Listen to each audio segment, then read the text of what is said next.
Guys, katatlo na namong klasingan guys, oh. Crudo ang klase naman, oh. Kita nyo crudo. Talagang gyapon guys, oh. Lubog gyapon. Kaya katatlo na guys. Primero nasa 1 minute ang amon paandar sa makina. Kadua 2 minutes. O amo gyapon sa itong gyapon ikapat 5 minutes na ni guys, oh. Kaya samtang andar ang motor ginapatiyog-tiyog ang engine, ang gear halin sa primera hasta segunda. Kaya guys, amo ni sa bindang langit na ito klasingan ng crudo. Kaya digital na siya guys, oh. Ginapatiyog-tiyog na ito na ang yarida samtang ginapaandar sa 5 minutes. Para ang bilog nga gear to sa sulod, alin sa primera, segunda, tercera, kwarta, wala na sa kinta guys. For speed 5 minutes sa itang taon na ito pag-ariya ni Bro Jim sang crudo. Sabi ariya Bro Jim.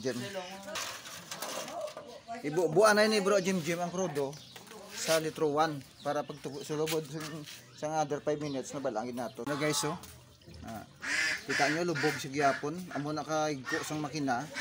Kadugay na chinsuwel ni Bro Jim ang iya service ko, no?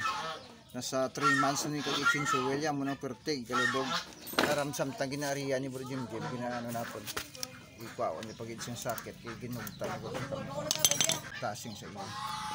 Okay na guys, samtang nagariya ang crudo, lain na ang kolor sang dati itong klaseng namon.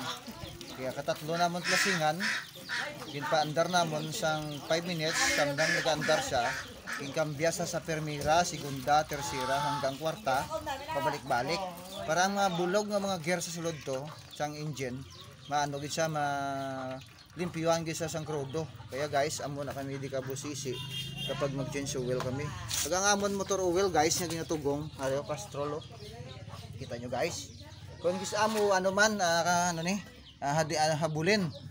Pero panatili kami sa Castrol guys kag top 1. Pwede depende sa tag-iya kung ano i-change oil ya. Ang motor ni Suzuki crossover dual sport.